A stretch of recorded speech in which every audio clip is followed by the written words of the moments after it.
Добре дошли в дебатът. Днес ще разгледаме една изключително силна и, може би дори смущаваща идея, която се прокрадва в библейските текстове, анализирани в материала на Мари Ноел Табу.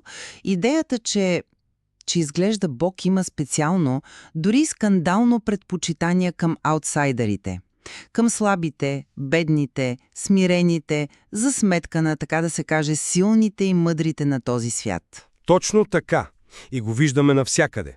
Пред пророк Софоний, в псалмите, после при апостол Павел и, разбира се, в самото сърце на Евангелието, блаженствата. И това веднага повдига големия въпрос, който ще обсъдим днес. А именно, това просто един духовен урок ли е? Урок за смирение, който е насочен към вътрешния ни свят. Или пък е нещо много по-радикално. Един призив да преобърнем социалните и политическите структури, в които живеем. Аз от своя страна ще твърдя, че тези текстове са именно това – божествен мандат за реална промяна, за социална справедливост тук и сега. Духовна трансформация, която всъщност е коренът на всяка истинска промяна. Добре, нека започнем оттам. За мен доказателствата за социално-политическия прочит са... те са навсякъде в тези текстове. Да вземем Софоний. Пророкът не говори с нежни метафори. Гневът му е насочен директно към политическите и религиозните елити на Иерусалим. Той ги критикува за съюзите им с Асирия, за това, че разчитат на земна сила, а не на Бога, дори ги заплашва, защото носят чужда мода, което е ясен политически символ за приемане на чужда култура и власт. Разбирам, да, но не е ли това само контекстът? В крайна сметка, към кого е насочено обещанието за спасение? Коментарът подчертава, че това са смирените на земята, онези, които търсят убежище в името Господне. Това не описва социална класа, а духовна нагласа. Става дума за вяра, за упование, не за банкова сметка. Дори се казва, че Божият съд е прочистване вътре в самите нас.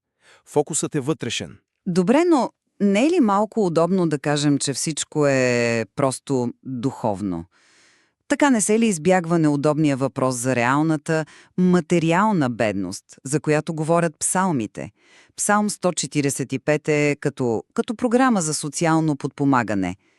Бог дава хляб на гладните, освобождава затворниците, подкрепя сирачето и вдовицата. Това са изключително конкретни материални действия.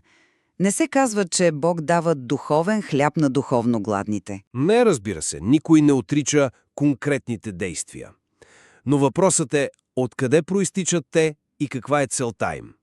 Псалмът е преди всичко химн. Химн на благодарност за Божията вярност към завета. Той описва характера на Бога. Разбира се, че един справедлив и милостив Бог ще действа по този начин в света. Но това не е политически манифест, а богословско откровение. Показва ни какъв е Бог, а не как да организираме държавата. Аз не съм съгласна, че двете могат да се разделят така лесно. Да видим какво казва Павел в първото послание до коринтияните. Там нещата стават още по-радикални. Той казва, че Бог съвсем целенасочено е избрал слабото в света, презряното и нищожното. И защо? За да посрами силните и да унищожи онова, което е. Това е език на преобръщане, на революция. С други думи, Павел казва, че Бог съвсем умишлено взривява социалната пирамида. Той не просто помага на слабите. Той използва слабостта, за да покаже, че човешките критерии за сила, статус и знание са безсмислени пред него. Според мен ти пропускаш. Защо Бог прави това? За да смени един политически елит с друг? Не. Самият текст ни дава отговора. И той е изцяло богословски, за да не се похвали нито една плът пред Бога. Целта е да се изкорени човешката гордост, претенцията, че можем да се спасим сами, че нашата мъдрост или сила имат някаква стойност. Всичко е насочено към смирението пред Бога, не към социално преструктуриране. Но това смирение не е абстрактно понятие. Нека се върнем към думите. Коментарът отбелязва нещо много важно. Еврейската дума анавим, която превеждаме като смирени, буквално означава превити, сгънати. Това е много силен физически образ, Описва човек, превит под тежестта на потисничество, на бедност, на скръб. Това не е просто духовна нагласа. Това е реално състояние, причинено от несправедливост. Образът е силен, признавам, но тълкованието в самия материал го насочва навътре. Не случайно първото блаженство в Евангелието от Матей е за бедните духом. Нали? Това е изрично уточнение. Не просто блажени бедните, а блажени бедните духом. Коментарът на Табу дава за пример митарят от притчата един богат човек, който обаче осъзнава духовната си нищета пред Бога и казва: «Боже, бъди милостив към мене грешника». В същото време фарисеят, който спазва всички правила, е духовно горд. Така че един богат може да бъде беден духом, а един беден изпълнен с гордост. Ключът е в осъзнаването на радикалната ни зависимост от Бога. Добре, приемам, че духовният елемент е ключов, но как тогава обясняваш факта, че Исус обявява за блажени не просто смирените, а изгонените заради правда? Това свързва блаженството, щастието не просто с вътрешна нагласа, а с активно действие в света, с борба за справедливост, която води до преследване. Това звучи, много по-ангажирано социално. Да, но каква е тази правда? Отново, ако погледнем към Павел, той ни дава един по-дълбок прочит. Христос стана за нас правда, освещение и изкупление. В Новия Завет справедливостта не е просто спазване на социални норми, колкото и да са важни те. Тя е правилното подреждане на човека спрямо Бога чрез Христос. Това е богословска реалност, а не политическа програма. Може би можем да си го представим като музикален инструмент. Ако не е настроен правилно спрямо основния тон, в случая Бог, тогава всяка мелодия, която свири с другите, ще звучи фалшиво.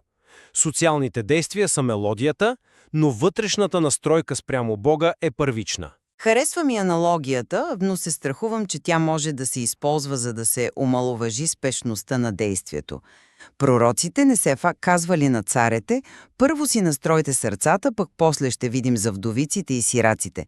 Не, те са казвали: спрете да потискате бедните, защото Бог вижда. Коментара ни припомня, че критиката им е била двупосочна срещу идолопоклонството и социалната несправедливост. Двете са били неразривно свързани. Да се покланяш на идоли е означавало да приемеш техните ценности на силата, на експлоатацията, а да се покланяш на истинския Бог е означавало да приемеш Неговата грижа за слабите. Съгласен съм, че са неразривно свързани. Не можем да ги разделим. Но въпросът е за причината и следствието. Кое е коренът и кое е плодът? Аз твърдя, че логиката на любовта, както я нарича коментара, е коренът.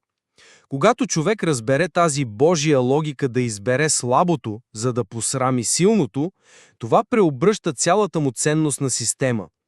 Тогава той вече не може да гледа на бедния или на затворника по същия начин. Социалната справедливост се превръща в естествен, неизбежен плод на тази вътрешна трансформация.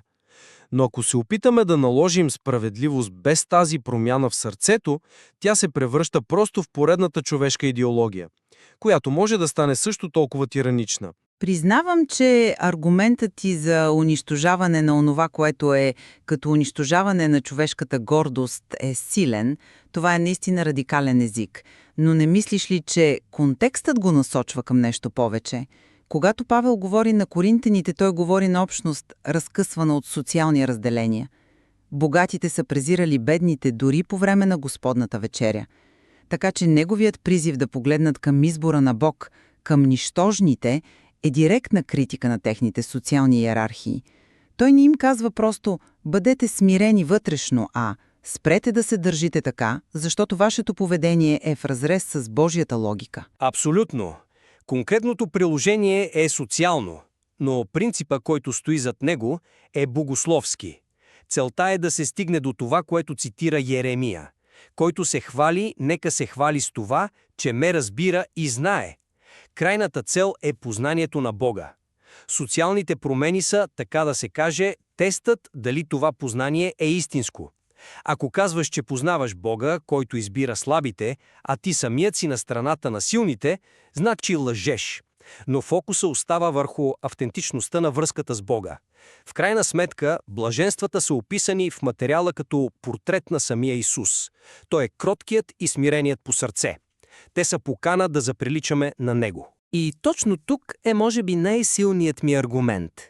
Ако блаженствата са портрет на Исус, тогава трябва да погледнем живота му. Той не е бил просто вътрешно смирен мистик, оттеглил се от света. Той е изцелявал болни, хранел е гладни, общувал с отхвърлени, предизвиквал е религиозните и политическите власти, до такава степен, че те са го убили. Неговата бедност по дух е намерила абсолютно конкретен, материален и политически опасен израз. Не можем да отделим вътрешната нагласа от нейните действия в света, иначе превръщаме Исус в една безопасна платонична идея, а не в жива личност, чието пример ни призовава към действие. Не, разбира се, че не можем. Но отново, кое е първично? Дали Исус е действал по този начин, за да изпълни една социална програма, или защото неговото съвършено общение с Отца, неговото съвършено смирение естествено са се проявили в дела на състрадание и справедливост? Струва ми се, че е второто. Неговите действия не са били цел сами по себе си, а израз на неговата същност. И нашият призив е същият – да се стремим към тази вътрешна промяна, към това единение с Бога, от което неизбежно ще последват и правилните действия. Ако започнем от действията без да имаме корена, рискуваме да се превърнем в фарисеи, външно праведни, но вътрешно празни. В обобщение за мен остава усещането, че не можем да смекчаваме политическата и социална острота на тези текстове. Последователният фокус върху конкретни групи потиснати хора, острата критика на светската власт и експлицитният призив за справедливост, те представляват божествен мандат. Казват ни, че Бог е заел страна в историята, страната на потиснатите и ни призовават да застанем до тях. Не само с молитви, но и с конкретни действия, които променят света. Аз пък бих обобщил, че макар тези принципи да имат радикални и, неизбежни социални последици, тяхното основно значение си остава богословско.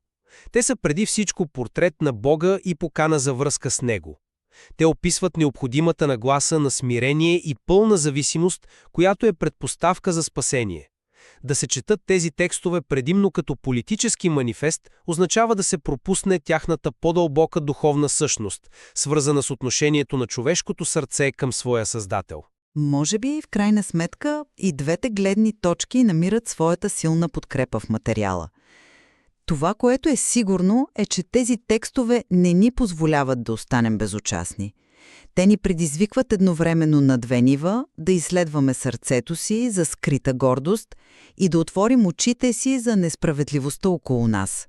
Да, истинското предизвикателство е да се задържат тези две измерения заедно, в постоянно напрежение. Да осъзнаем, че вътрешното смирение трябва да намери видим израз в дела на милосърдие, а борбата за справедливост трябва да е вкоренена в дълбоко упование в Бога, а не в собствените ни сили. Материалът определено ни дава богата почва за размисъл по тези въпроси.